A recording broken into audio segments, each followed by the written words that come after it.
네, 국민의힘이 주말 긴급 최고위를 소집해 선관위의 감사원 감사 거부를 강하게 비판하고 노태학 선관위원장의 사퇴를 거듭 촉구했습니다. 네, 민주당은 이재명 대표가 부산 오염수 대규모 장외 집회에 참석한 데 이어 어제는 노동탄압 규탄 기자회견을 열고 대여 공세를 이어가고 있습니다. 오늘 두 분과 이야기 나누겠습니다. 장해찬 국민의힘 청년 최고위원, 권주웅 전 더불어민주당 비대위원 나와 계십니다. 두 분 어서 오십시오. 안녕하세요.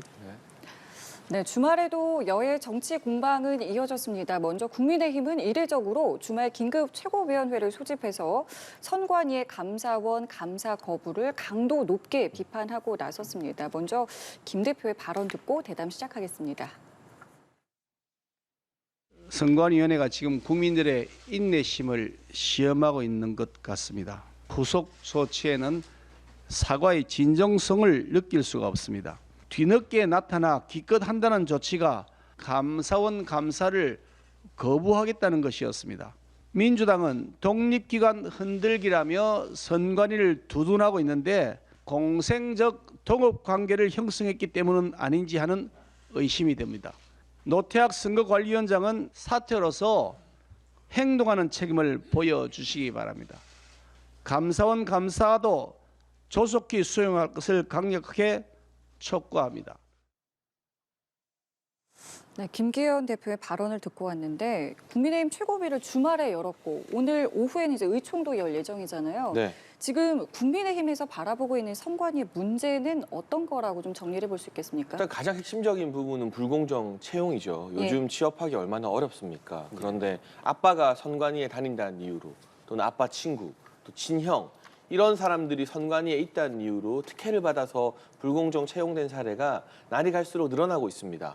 그런데 정말 우리 국민 앞에 석고대죄해도 모자랄 선관위가 목을 뻣뻣하게 세우고 권익위 감사는 받겠다, 감사원 감사는 거부한다, 이렇게 선택적으로 조사 기관을 고르는 등 이해할 수 없는 행태를 보여주고 있기 때문에 저희가 이 부분을 바로 잡는 것이 우리 사회의 공정을 바로 세우는 길이다라는 생각을 하고 있는 것이고요. 선관위가 지난 정부 때부터 매우 편향적인 조치 등을 많이 보여왔었습니다. 예를 들면 내로남불이나 무능, 위선 같은 명백하게 민주당을 떠오르게 만드는 단어들을 현수막에 쓰지 못하게 하는 조치 등을 저희가 문제 지적을 하고 있는데요. 일단 불공정 채용 문제에 조금 더 초점을 맞추고 나아가서 선관위의 이 공정성까지도 담보하는 방향을 추진하는 것이지, 저희가 노태학 위원장이 사퇴한다고 해서 선관위를 장악하려고 한다라는 민주당의 반론은 말이 안 되는 게, 지금 노태학 위원장이 물러나면 국민의힘이 가장 싫어하는 사람이 누굽니까? 김명수 대법원장 아마 5손가락 안에 들 텐데 김명수 대법원장이 또 대법관 중에서 선관위원장 임명해요. 맞습니다. 그러니까 이게 장악하려는 의도면은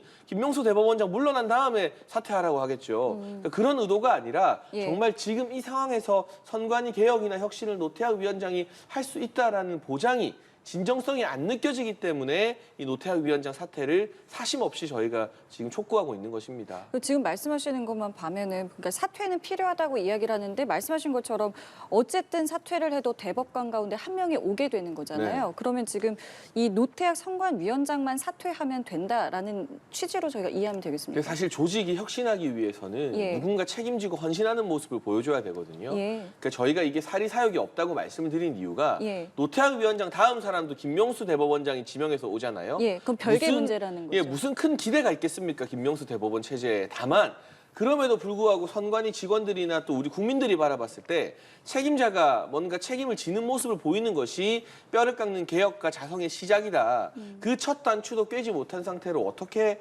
이 뿌리 깊이 만연해 있는 불공정 채용 문제를 선관위가 스스로 해결할 수 있을까? 거기에 대해서 의구심이 들기 때문에 보다 혁신적인 아니면 구체적인 개혁안이나 자구책을 노태학 위원장이 들고 와야죠. 그렇게 들고 온다면 또 다른 고민이 있을지 모르겠으나 지금의 상황에서는 노태학 위원장도 전혀 이 감사원 조사를 수용할 의지도 없는 것으로 보면 선관위 개혁의 의지가 없어 보입니다. 야당에서는 선관위 길들이기라고 비판을 하고 있던데 좀 어떤 시각으로 지금 바라보고 계세요? 그러니까 이제 불공정 채용 문제에 대해서는 민주당 역시 그것을 잘 드러내고 문제 개선을 해야 된다고 생각합니다. 근데 그것을 할 수 있는 여러 방법들이 있잖아요. 그래서 권익위의 조사를 선관위에서 받겠다고 하고 있고 국정조사도 지금 하겠다고 국회에서 이야기하고 있고 예. 선관위에서도 그것을 받겠다고 하고 있는 상황입니다. 네. 근데 감사원 감사를 받을 것인가 아닌가에 대해서 좀 의견이 나뉘는 것 같아요. 맞아요. 근데 이와 관련해서는 사실 감사원이 그간 좀 스스로에 대한 어떤 불공정성에 대한 의혹을 자초해온 바도 있다고 생각합니다. 좀 이따 이야기 좀 나누겠지만 예. 한상혁 그 방송통신위원장이라든지 전현희 권익위원장과 관련돼서 예. 특히 전현희 권익위원장과 관련해서는 거의 10개월이 넘게 감사를 감사원에서 진행하고 있지 않습니까? 예. 근데 감사위원 전원이 그러니까 별로 물을 것이 없다라고 네. 결론을 내린 것 같습니다. 네. 근데 그런 것들을 보면 되게 트집잡기식 감사 이런 것들을 해왔던 감사원에게 선관위가 직무감찰을 받아야 되는가라고 하는 의문이 있을 수 있다고 생각해요.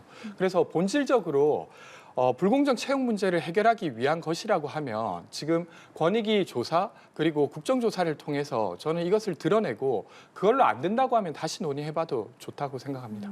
예. 사실 근데 국정조사에 대해서도 뭐 조사 범위, 기간 이런 것들을 두고도 뭐 국민의힘은 전반적으로 다 해야 된다라는 거고 민주당은 채용 비리 좀 한정해서 해야 한다는 거기 때문에 지금 상황에서 그게 조율되긴 또 쉽지 않아 보이거든요. 그러니까 이게 좀 민감한 부분이지 않습니까? 선거 관리라고 하는 부분이. 그래서 인사와 관련된 것보다 더 넓히게 되면 그것이 사실은 어떤 그 기관이 업무하는 데 있어서 영향을 미칠 우려도 있긴 있습니다. 근데 그래서 이제 민주당에서는 예. 너무 넓혀서는 안 된다라고 이야기하는 것이고요. 근데 어쨌든 이 문제가 되게 전방위적으로 다루어져야 확인될 수 있는 부분도 있어서 저는 적절히 조율하는 어떤 지점을 찾을 수 있을 거라고 생각됩니다. 지금 여당이 민주당에 대해서 이런 상황이 선관위와 민주당의 공생 관계다, 야당이 유리한 해석을 내놓고 있다라고 말하는 것은 어떻게 들으세요? 그러니까 늘 이제 과거 이제 여당이었던 거기에서 이제 선관위를 임명하고 그 선관위와의 관계를 야당이 공격을 하다가 그리고 공수교대가 계속 바뀌는 어떤 이런 어떤 관례가 이어진 것 정도이지 민주당과 선관위가 공생관계라고 말할 특별한 어떤 근거가 없이 그렇게 주장하는 것은 저는 매우 부적절하다고 생각합니다. 그럼 앞서 이 노태학 선관위원장에 대한 사퇴에 대해서는 어떤 입장 갖고 계세요? 그러니까 아까 이제 장해찬 최고께서 이야기하신 바대로 예. 이번 선관위원장이 사퇴한다 손 치더라도 지금 대법원장이 이제 또 임명을 하게 되니까 네. 그렇죠. 국민의힘이 원하는 방식으로는 안 될 거다라고 하시는데 근데 어쨌건 지금 선관위원장이 사퇴하는 과정에서 사실 선관위 사무총장을 어떻게 임명되게 될 것인가, 선관위 사무총장이 누가 될 것인가도 되게 중요한 부분 같아요. 왜냐하면 선관위원장 같은 경우는 비상근입니다. 예. 그러니까 사실상 사무총장이 많은 것들을 결정하게 되는데 거기에 영향력을 국민의힘 혹은 아니면 여당이 끼치려고 하는가 아닌가라는 우려도 민주당 쪽에서는 있어서 지금 어떤 문제가 완전히 드러나지 않은 상태에서 사퇴만을 주장하는 건 좀 적절하지 않은 것 아니냐라고 이야기 드리는 겁니다. 예, 조금 전에 이야기가 좀 나왔습니다만은 이 국정조사 여야는 이제 어느 정도 이제 범위에 대해서 이제 좀 합의를 이제 오늘 할 것으로 보이는데, 글쎄요 조율이 좀 쉽게 되겠습니까? 어떻게 보세요? 세부 사항에 대해서 논의가 있어야 될 텐데요. 근데 국회의원들이 가장 자주 하시는 말씀이 예. 국회가 국민을 대표해서 네. 뭐 질문할 권리가 있다라는 네. 이야기를 국정감사나 대정부질일 때 매번 하잖아요. 그렇죠. 그런데 이 조사의 범위를 좁히자고 굳이 민주당이 요구할 이유가 무엇인지 이해가 안 가요. 평소에는 온갖 정부 기관이나 공공기관 대상으로 조사 더 하겠다. 조사 더 많이 하겠다, 네. 오래 하겠다라고 하시는 분들이잖아요. 근데 유독 선관위에 대해서만 조사 범위를 한정하자, 좁게 하자, 짧게 하자라고 주장한다면 뭔가 이 배후가 있는 것은 아닌가, 배경이 있는 것은 아닌가 당연히 의심을 살 수밖에 없는 내용이고 지금 불공정 채용 문제도요. 선관위의 해명이 계속 달라진다는 게 문제의 핵심입니다. 처음에 뭐 10명 이상의 불공정 채용이 있었다고 바로 말한 것이 아니라 4명, 11명, 거기에 또 전직 간부들의 자녀들 5명 계속 더해지고 있잖아요. 네. 그러니까 선관위가 제출하는 자료를 그냥 믿고 그를 토대로 국정조사하기에는 선관위의 신뢰가 이미 땅에 떨어진 상황이에요. 국회가 좀 더 적극적이고 능동적으로 지금 현재 드러나지 않은 범위에 대해서도 들여다볼 필요성을 선관위 스스로 만들어준 셈입니다. 처음부터 잘못했을 때 뭐 잘못했는지 알아라고 선생님이 꾸짖을 때 솔직하게 다 말하면 그냥 훈육으로 넘어가고 마는데 네. 말 안 하고 뺀질뺀질거리다가 한 대 맞고 두 대 맞고 뭐 요즘은 물론 학교에서 체벌이 금지됐습니다만 예. 저 때는 많이 맞았거든요. 예. 그런 학생 같은 모습이에요, 선관위가. 근데 이제 근데 우려- 어떻게 믿습니까, 선관위? 근데 우려하는 건 그런 거거든요. 이게 한 번 감사를 받는 사례가 생기면 이제 정권이 바뀔 때마다 매번 이런 것이 반복되지 않겠느냐 이런 우려도 나오고는 근데 있습니다. 정부와 공공기관은 잘못한 게 있고 국민들에게 의심을 사는 부분이 있다면 정권이 누구 것이냐, 뭐 네. 어느 정당의 정권이냐와 무관하게 네. 저는 감사 자주 받는 게 나쁠 게 없다고 생각합니다. 예. 알겠습니다. 그리고 조금 전에 좀 지적을 해주셨던 것 중에 하나가 바로 이 감사원 자체가 이제 말씀하신 건 선관위의 신뢰가 문제라고 하셨지만 지적하신 것은 감사원의 신뢰도 그렇게 높진 않다. 그동안에 보여준 것이 좀 불공정하다라고 지적을 하셨거든요. 이 부분은 어떻게 보세요? 근데 우리가 때로는 경찰이나 검찰이 뭘 실수하거나 못할 때 질타하긴 하지만 예. 그렇다고 수사기관이 도둑놈 잡는데 그걸 가지고 수사기관이 못 믿겠으니까 도둑놈 잡지 말아라고 할 수는 없죠. 지금 이 선관위의 행태를 보면 도둑질 해놓고 내가 마포서에서는 수사 못 받겠고 강남서에서는 수사 받을 수 있다.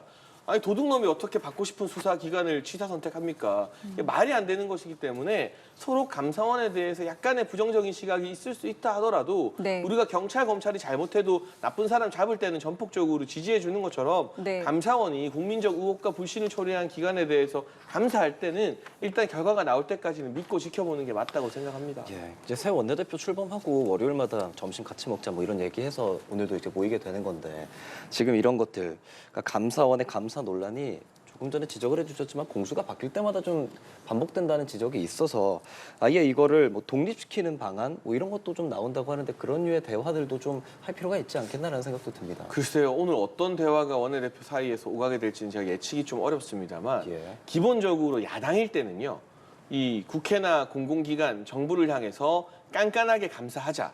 그리고 뭐 자료도 제출 많이 하라고 하고 또 여당일 때는 아니 뭐 이런 것까지 요구하느냐라고 하는 게 네. 보수 진보 할 거 없이 쭉 보여왔던 흐름이잖아요. 근데 지금 중요한 것은 네. 야당인 민주당이 선관위에 대해서 깐깐한 조사를 뭔가 불편해하는 듯한 움직임을 보인다. 이게 이해가 안 된다는 거예요. 원래 야당은 정부가 꺼려하고 여당이 꺼려해도 네. 정부기관이나 공공기관에 대해서 조사도 많이 하자, 자료도 많이 내놔라고 하는 게 보수 진보 막론한 야당의 역할인데 네. 유독 선관위에 대해서만 이게 거꾸로 간다는 게 뭔가 문제의 핵심은 아닐까 싶습니다. 네, 뭐 어떤 이야기들이 나오게 될지 저희가 좀 이 부분 좀 지켜보겠고요. 조금 전에 이제 말씀해 주셨던 그 전현희 국민권익위원장을 감사원이 감사를 했고, 근데 그 감사 결과에 대해서 조금 이야기가 달라요. 근데 다른 것이 감사원과 감사위원회에서 하는 이야기가 좀 다른 겁니다. 이것이 만장일치의 불문이었냐 아니냐. 근데 사실 이게 감사원 내부에서 이견이 나온다는 게 좀 의아하거든요. 좀 이 내용 좀 어떻게 보고 계세요? 왜냐하면 감사위원 다수는 문재인 전 대통령이 낙하산으로 마지막에 알박게 해놓은 인사들이니까 예. 그런 정치적 성향이 많이 고려될 수밖에 없고요. 감사원 직원들은 대부분 다 늘공입니다. 그러니까 이게 정권에 따라 임명되는 별정직 공무원들, 정무직 네. 공무원들이 아니라 네. 감사원 소속의 사무처 직원들은 그냥 이 행정고시 같은 시험 쳐서 감사원 들어와서 특별한 변수 없는 한 퇴직할 때까지 감사원에 계속 있는 분들이에요. 네. 그러니까 저는 이 정권에 의해서 임명되는 감사위원들의 말보다는 이 본인 직장을 평생 직장이라 여기면서 묵묵히 일하는 감사원의 사무처 직원들의 입장이 조금 더 신뢰할 만하지 않은가. 국민들도 아마 그렇게 판단해 주실 거라고 믿습니다. 이 사안에 대해서 좀 어떻게 보고 계세요? 감사원 내부에서 이견이 있는 부분이요. 정말 이상하죠. 어쨌든 감사원이라고 하는 건 감사위원들이 판단하고 그것을 집행하는 게 사무처입니다. 네. 그러니까 거기 있는 계속 공무원이셨던 분들이 판단해서 집행하는 곳이 아니라는 것이죠.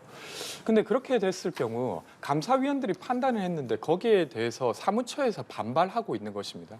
근데 반발의 내용이 일단 보도된 것에 의하면 어쨌건 전현희 권익위원장에게 책임을 묻기는 좀 어렵다.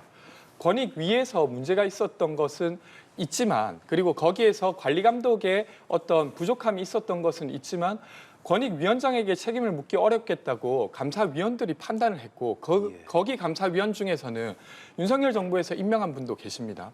근데 그렇게 판단을 했는데 거기에 사무총장이 막 반발했다는 거잖아요. 근데 그 반발의 내용도 어떤 감사위원들이 결정한 것을 반박하기보다는 뭔가 그래도 문제가 좀 있는 것 같으니까 관련한 내용을 보고서에 실겠다. 뭐 이런 정도의 내용이에요.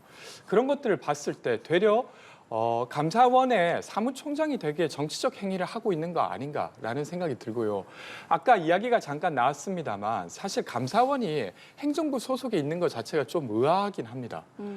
OECD의 다른 국가를 보더라도 네. 아예 독립기관으로서 감사원이 존재하거나 혹은 아니면 의회 소속으로서 감사원이 존재하는 그 것이 주장도 대부분. 요즘 나오고 있더라고요. 네, 그래서 실제로 이제 감사원이 감사해야 될 국가기관 중에 행정부가 거의 대부분을 차지합니다. 근데 행정부가 스스로 감사원을 지휘하고 있다는 것 자체가 어불성설이라고 볼 수 있죠.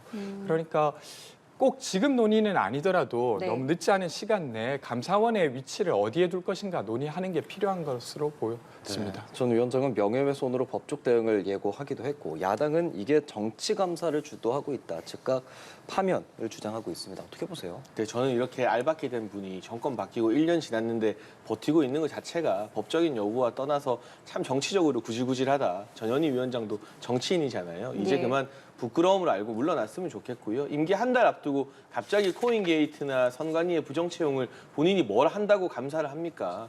그렇다고 권익위의 부위원장들과 이런 방구 상의 한마디도 하지 않고요. 이런 보여주기 쇼 그만 보여주고 전현희 위원장이 물러나는 게 국민 권익을 위해서는 훨씬 더 도움이 된다라는 원칙적인 말씀 정도로 가름하겠습니다.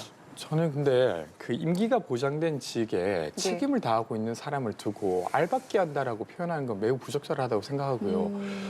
윤석열 대통령도 검찰총장 시절에 임기를 지키겠다 뭐 이런 이야기를 많이 했고 국민의힘도 보장된 임기를 보장하라고 주장했었던 거예요. 그래서 그것은 되려 이제 법을 통해서 대통령의 임기와 관련된 어떤 정무직의 임기를 맞추는 것으로 풀어야 될 문제지 지금 임기를 다하고 있는 분이 마치 도덕적으로 문제가 있는 것이냐 말하는 것은 매우 부적절하다고 그 생각합니다. 문제없이 임기를 다하는 분을 적폐청산이라는 명목으로 정말 무자비하게 쓸어내렸던 정권이 문재인 정부였다는 점에서 저는 이 부분은 정치인의 도의라고 생각합니다. 예를 들면 공무원 출신이 본인의 어떤 이 공무와 관련된 임기를 지키는 것과 국회의원, 이 정치인 출신 정무직들이 명백하게 국정 철학이 다른 대통령이 왔음에도 불구하고 자리를 지키는 것은 글쎄요 국민들께서 다르게 판단하실 거라고 생각합니다. 예, 알겠습니다. 국민의힘이 주말에 이렇게 선관위 특혜 채용 의혹 공세를 벌였고 민주당은 정부의 후쿠시마 오염수 그리고 노동 탄압 논란에 대한 압박을 했습니다. 이재명 대표의 관련 발언 들어보시죠. 일본이 돈이 아까워서 핵 오염수를 앞바다에 버리려고 합니다. 당연히 이렇게 말해야 합니다.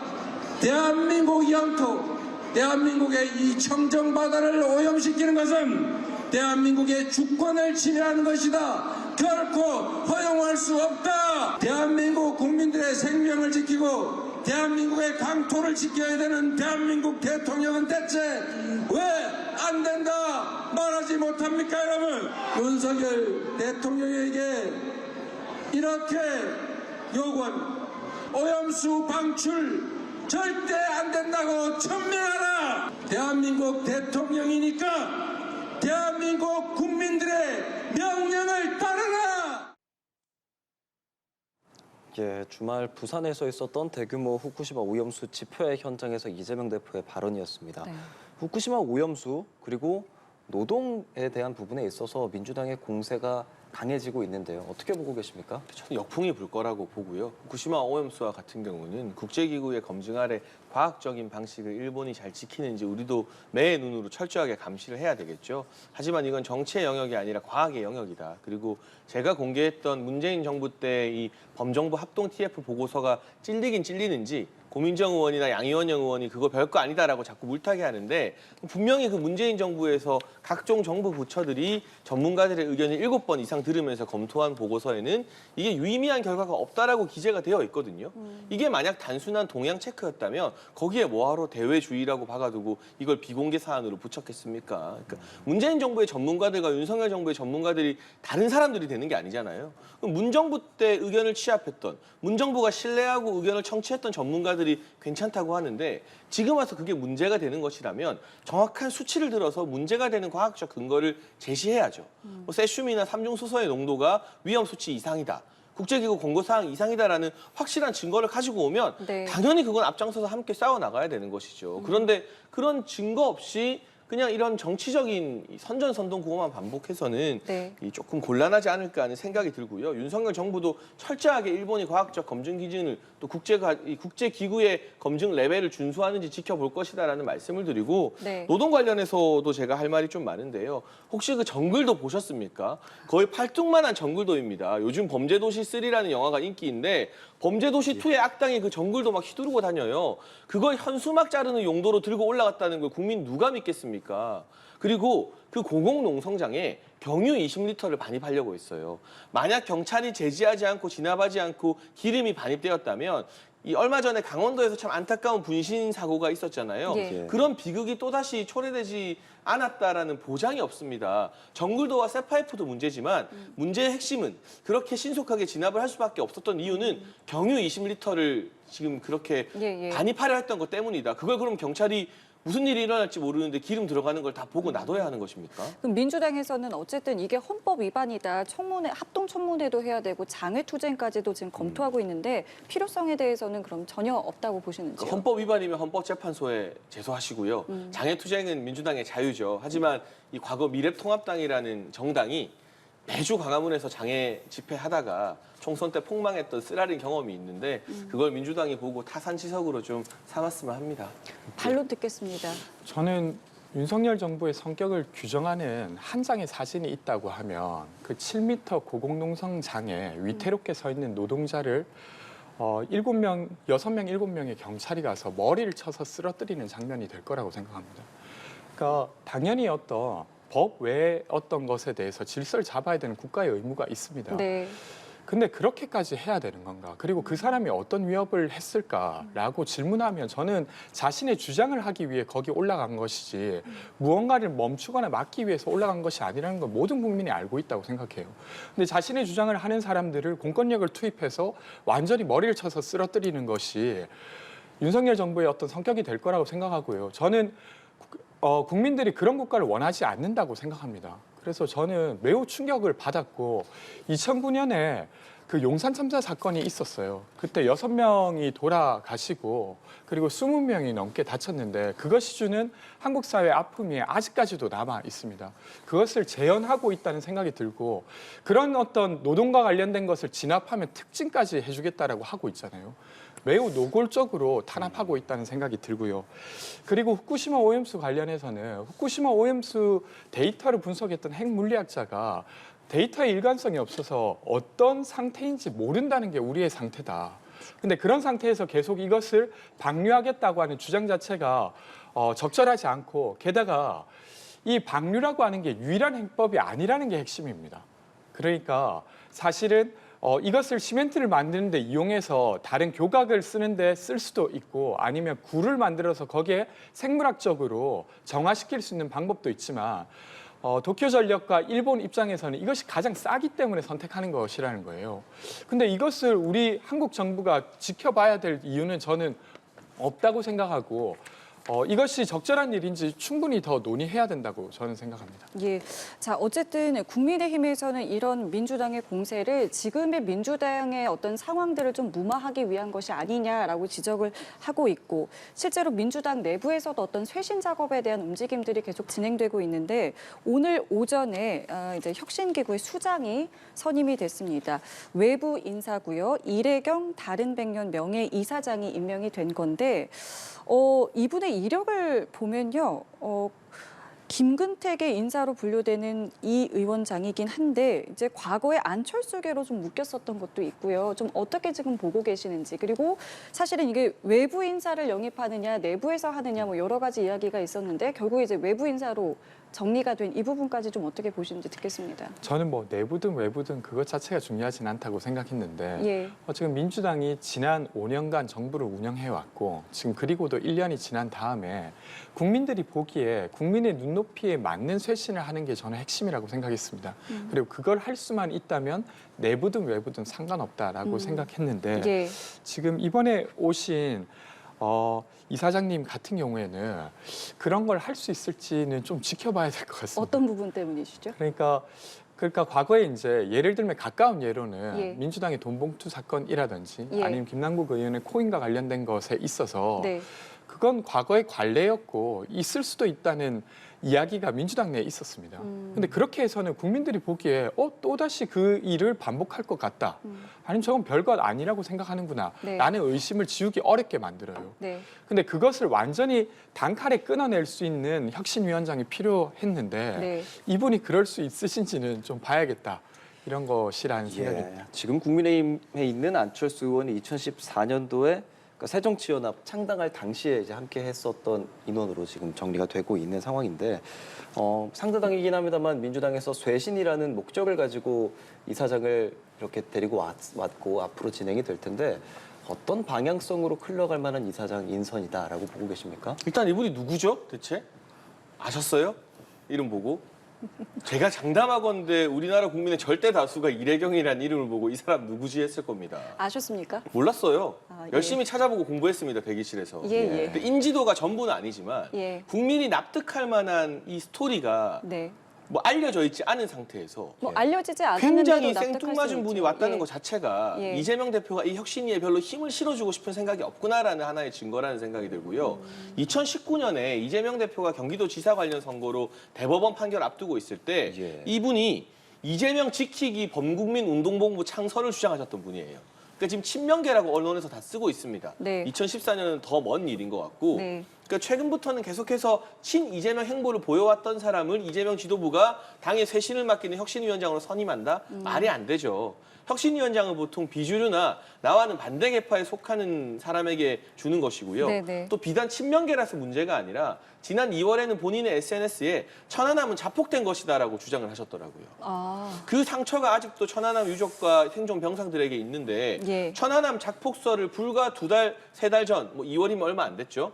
불과 3-4달 전에 주장하셨던 분. 그리고 코로나의 진원지가 미국이다라고 주장하셨던 극단적 반미주의자입니다. 이것도 다 본인 SNS에 기록으로 남아있고 지금 기사화가 다 되고 있어요. 하나도. 예, 예, 어떻게 이런 분을 혁신위원장이라고 선임했지? 그럼 이분이 혁신을 주도해서 민주당의 정강 정책이나 기조가 바뀌게 되면 우리는 이제 다 천안함은 자폭된 것이고 코로나는 미국에서 발원된 것이라고 믿어야 되는 것입니까? 아. 참 한심한 인사라고밖에 평가를 하지 못하겠습니다. 물론 알려진 인사가 무조건 적임자인 건 아닙니다만은 앞으로 권한에 대해서 우려를 하셨습니다. 그러니까 이재명 대표가 권한에 대해서 많이 주지 않을 것을 뜻하는 인사다라고 평을 하셨는데 어떻게 좀 보고 계세요? 그러니까 사실 어떤 방향이 바로 섰을 때 그 방향에 권한을 주냐 마냐가 중요한 것인데 지금 이분을 통해서 어떤 개혁이 될 것인지가 좀 불분명한 상태에서 권한을 더 주냐 마냐가 옳고 그름을 판단할 수는 없다고 생각합니다.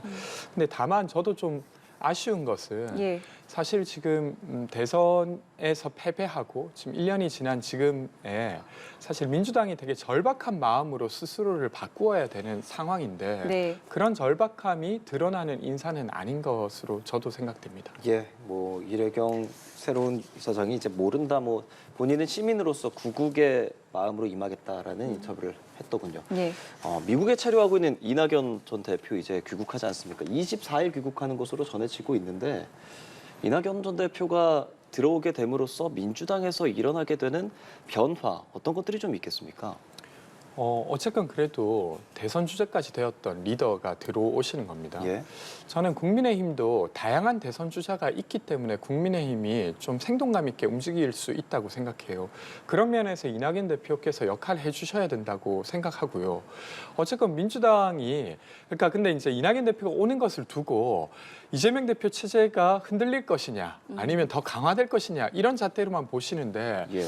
저는 그것보다 어쨌건 민주당이 더 넓어질 것이냐 아니면 국민들에게 더 가까워질 것이냐의 잣대에서 이낙연 전 대표께서 역할을 해주시길 바랍니다. 아, 근데 그것이 어떤 것인지 조금 더 지켜봐야 되겠지만. 아니 막 이래경 이런 사람들 이야기 들으니까 이낙연 전 대표가 완전 선녀처럼 보여요. 진짜 훌륭한 분이에요. 이낙연 전 대표는 이래경 이런 분들에 비하면 천안함 자폭을 주장하지도 않고 코로나가 미국에서 발원했다고 주장하지도 않고 우크라이나 러시아 전쟁이 러시아 잘못이 아니라 우크라이나 잘못이라고 주장하거든요. 이래경 씨는.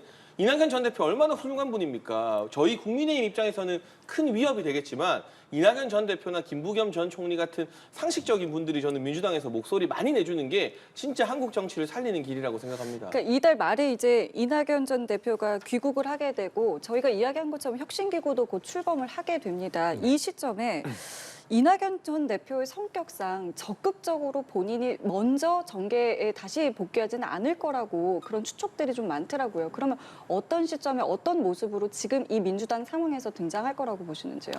그러니까 이낙연 대표가 어떻게 판단하실지와 별개로 예. 되려 민주당 입장에서 이낙연 대표를 호출하는 게 필요하다고 생각됩니다. 근데 지금은 예. 사실 이재명 대표 체제에 뭔가 균열을 줄 것 같은 가능성을 가진 사람들을 계속 배제하는 방식으로 뭔가 의견이 나눠지고 있어요. 이것은 되려 민주당을 좁히는 일이라고 생각하고 이재명 지도 체제 내에서 되려 이낙연 대표의 역할을 찾고 적극적으로 그것을 권하는 방식으로 저는 이낙연 대표가 정계에 더 적극적인 역할을 할 수 있게 해야 된다고 생각하고요. 어쨌든 총선이라고 하는 것은 그냥 만만한 일은 아닙니다. 그러니까 당내 자원들이 100분 활용될 수 있도록 지금 현 지도부가 고민해야 되지 않을까 싶습니다. 혁신 기구의 출범이 이낙연 전 대표의 복귀를 조금 막는 그런 상황은 아니겠습니까? 저는 뭐 시기상 그렇게 보실 수도 있다고 생각되는데 그것과 예. 상관없이 민주당이 절박하다고 하면 예. 이낙연 대표라고 하는 자원을 네. 어떻게 쓸 것인가를 따로 고민해야 된다고 생각합니다. 예, 알겠습니다. 국민의힘 얘기도 좀 해보겠습니다. 국민의힘에서 최근에 계속 5인회에 대한 이야기가 조금 나오거든요. 이준석 전 대표는 5인의 명단 공개하겠다라고 하기도 하고 유상범 대변인이 알았으면 벌써 얘기했을 것이다. 이런 등등 이야기들이 나오고 있는 상황인데 어떻습니까? 이게 내부 총질이다 이런 비판도 나오고 있는 것 같고요. 국민의힘에서 지금 지도부에서는 어떻게 보고 있는지요? 그러니까 이게 제가 설명을 지난주 라디오 인터뷰에서도 드린 바 있는데 김기현 대표가 본인이 임명한 주요 당직자들과 매일 아침마다 전략회의를 합니다. 그 전략회의 자체는 문제가 없어요. 네. 이준석 전 대표도 공식 당직자들과의 전략회의는 오히려 권장사항이라고 말한 바 있는데 그 외에 비선 명단이 따로 있다는 거잖아요. 네네. 한번 공개해 보십시오. 누가 있는지. 없습니다. 그런 게 있다면 제가 용납하지 않을 것이고요.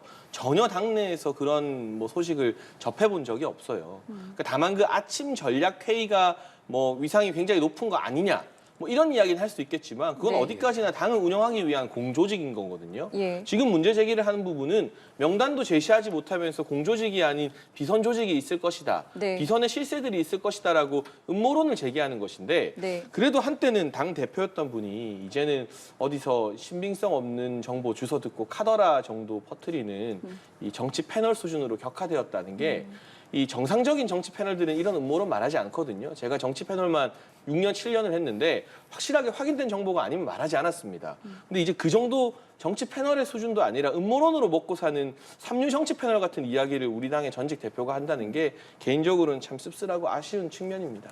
공개를 하지는 않았고 공개를 예고했고 실제로 공개를 할 수 있는 거 아니겠습니까? 아니 그러니까 해보라고 하세요. 예. 그리고 이분 그럼 성격이 하지 않을 수도 있다는 이분 성격이 뭘 말씀이십니까? 알고 있는데 예고하고 참을 수 있는 성격인가요? 그럼 말씀처럼 알았으면 지난주에 했겠죠. 몰랐다면 네. 이 말을 왜 한 걸까요? 그러니까 지금 뭔가 관심이 필요한 분이잖아요. 언론에서 더 이상 이준석 전 대표가 뭐라 하건 크게 관심을 주지 않는데 지금 국민의힘에 약간이라도 빈틈이 보이면 그걸 막 핥히는 게 본인의 어떤 정치적 입지를 높이는 길이라고 단단히 착각하고 계시는 분이 관심이 필요해서 그냥 책임지지 못할 말 하시는 거라고 생각합니다. 실제로는 공개하지 않을 수도 있다는 말씀이신데 지금 국민의힘에서 나오는 이 5인의 명단에 관련한 이준석 전 대표의 발언 좀 어떻게 들으셨는지요? 저도 크게 관심 있는 상태는 아닙니다. 예. 처음에 이야기 들었을 때 네. 사실 저도 비대위원으로서 최고위원직을 사실상 해본 것이었는데 그 당대표의 권한이 되게 강해요. 그러니까 당대표께서 사실은 주요 정무직을 임명하시고 네. 그 주요 정무직이 당의 이제 당직자들과 일을 하고 그것이 상근책이기 때문에 네. 거기서 사실상 의사결정이 된다고 느낄 수도 있습니다. 그런 부분을 이제 문제 제기한 거라고 처음엔 생각했고 그 외에 어떤 비선들이 있다고 하면 그건 당연히 문제가 될 것 같은데 거기까지 영호 의원이 이야기했다고 생각되지는 않고요. 그러면 사실은 지금 이제 이 사안의 본질은 뭐냐면 최고위원 그러니까 국민의힘의 최고위원이 한석 비었는데 네. 이것을 채우는 데 있어서 사람들이 관심이 없다는 거지 않습니까? 그러니까 최고위원이 돼도 별 어떤 의미 있는 정치적 영향력을 못 끼치는 상태, 그것이 보여주는 국민의힘의 상태, 그것이 본질이라고 생각되고요. 그것을 개선시키기 위해 어떤 국민의힘 지도부가 하는 것이 핵심이지 이 명단이 누구인가는 별로 중요하진 않은 것 같습니다. 최고위원이 힘을 제대로 내지 못한다라는 것에 대한 지적인데 저희 지금 계속 이렇게 지도부 화면도 나오는데 장현찬 최고위원님 얼굴이 계속 나와요. 최고위원의 일원으로서 지도부로서 이런 비판적인 의견이 나오는 것에 대해서 어떤 생각하십니까? 아니, 저런 비판은 저희가 또 귀 기울여 듣고 잘 수용을 해야죠. 제가 나름 열일하고 있습니다만 모자라면 더 열심히 일해야 되는 것이고 또 이제 공천이나 그 이전의 당무감사, 조강특위 등의 굵직굵직한 국면에서 최고위원들이 아마 의견을 많이 낼 겁니다. 예. 지금은 지도부 구성되고 저희가 여러저러한 이제 위기를 겪으면서 당을 좀 하나로 단합하는 데 신경을 쓸 수밖에 없는 시기였고요. 보궐선거가 끝나고 나면 조강특위라던가 당무감사 같은 당내 굵직한 현안에서는 목소리도 많이 내고 토론도 하고 그렇게 하겠습니다. 다만 네. 저희가 부족한 것과는 별개로 있지도 않은 음모론을 당 내에서 막 설파하면 안 되는 거 아니겠습니까? 5인의 명단을 공개한다고 했는데 명단이야 뭐 아무거나 갖다 붙여서 이름 붙일 수 있겠죠. 근데 그게 사실에 부합하지 않으면 그건 정말 김어준식 음모론이 되는 거거든요. 그러니까 저는 그래도 전직 대표였던 분이 김어준과 비슷한 수준의 이야기를 한다는 게 참 씁쓸하고 뭐 뒷맛이 개운치 않고 그렇습니다. 예, 끝으로 이 내용도 두 분께 여쭤보겠습니다. 정부가 국민 혈세를 보조금으로 받는 비영리 단체를 감사했고요. 부정 수급을 적발했다는 내용입니다. 굉장히 좀 강하게 이제 좀 조치를 취할 것으로 보이는데 이 내용 좀 어떻게 보셨습니까? 근데 저는 뭐 당연히 했어야만 할 조치라고 생각을 하고 있고요. 뭐 실내를 보니까 참 어이없는 것들이 많더라고요. 통일운동한다고 지원금 받아가서 대통령 퇴진운동에 쓰질 않나. 예. 또는 늦은 시간에 유흥업소에서 업무 추진비로 막 1,800만 원 가량을 결제하질 않나. 이거 전부 다 국민 세금으로 지급되는 보조금인데 이렇게 방만하게 운영되도록 방치해왔다면 이전 정부가 해야 할 역할을 다하지 못한 것이고 단순히 부정수급 적발하고 환수 받는 것뿐만 아니라 앞으로는 시민단체에 세금을 지원하는 보조금의 규모도 꼭 필요한 수준을 제외하면 점차적으로 줄여나가는 방향으로 노선을 잡아야 된다는 생각이 듭니다. 네, 이 내용 좀 어떻게 보셨는지요? 저는 일단 문제가 되는 부정수급이나 이런 건 당연히 근절해야 된다고 생각하고요. 거기에 이제 정부의 역할이 필요하다고 생각하고, 근데 다만 좀 두 가지 지점은 짚고 싶은데 시민사회라고 하는 건 정부를 견제하는 역할을 해야 되는 것입니다. 그렇기 때문에 저는 정치적인 의견을 낼 수도 있다고 생각해요. 근데 그것이 보조금과 조금이라도 연관이 있으면 그건 아주 잘못된 것이다라고 이렇게 단선적으로 볼 일은 저는 아니라고 생각하고요. 또 하나 더는 그러니까 이 보조금이라고 하는 게 이 사회에는 필요하지만 국가가 직접 하기 힘든 일을 민간 시민단체를 통해서 행하는 것입니다. 그런 측면에서 사실 국가가 되려 장려하고 더 키워줘야 될 부분이 분명 있어요. 그래서 이런 것까지 포함해서 논의해야 된다고 생각됩니다. 그러니까 지적하신 부분들이 그러니까 시민단체가 모두 악한 것은 아닌데 실제로 일부 시민단체는 이게 시민단체 죽이기 아니겠느냐, 역풍이 불 수도 있다라고 이야기는 나오고 있습니다. 이 부분은 조금 조심을 해야 되지 않겠습니까? 저는 이 세금 함부로 쓰지 않겠다라는 정부의 정책에 어떤 식으로 역풍이 불지 제 상상력으로는 잘 그려지지 않고요. 예. 시민단체가 정말 시민들을 위해서 좋은 일을 한다면 그리고 정부로부터 보조받은 이 지원금들을 정말 알뜰하게 잘 쓴다면 국민 누구나 박수를 치겠죠. 그런데 뭐 길 가는 분 붙잡고 시민단체 세금을 뭐 2조씩 지원하는 거 어떻게 생각하세요? 물어보면 대부분 부정적일 거라는 견해가 좀 들고요. 그래서 시민단체 스스로 뼈를 깎는 자성의 노력을 한 다음에 본인들의 어떤 존재 가치를 증명해야 되는 문제이지 정부가 부정수급을 적발하고 보조금을 줄이겠다는데 거기다가 볼멘 소리 할 차례는 아닌 것 같습니다. 근데 이제 비영리 민간단체 지원을 저도 과거에 받아봤었는데 예. 그러니까 예를 들면 주거 관련한 교육을 하기 위해서 1,500만 원을 1년에 받습니다. 대부분의 돈은 다 교육비, 교육장 그리고 강사를 섭외하는 데 쓰여지고 되려 그 일을 하기 위한 인건비를 편성할 수가 없어요. 그러니까 자체단체에서 그 일을 할 수 있는 인건비는 마련해내야 되는 거고 예. 그 딱 사업비로만 쓸 수 있게 되어 있습니다. 그러니까 그러다 보니까 되려 필요한 일이라서 하긴 하는데 사실은 단체 입장에서 되게 부담이 되는 일을 많은 단체들이 해오고 있었어요. 그리고 그 규모도 개별 단계로 보면 1,500만 원에서 3,000만 원 이하입니다.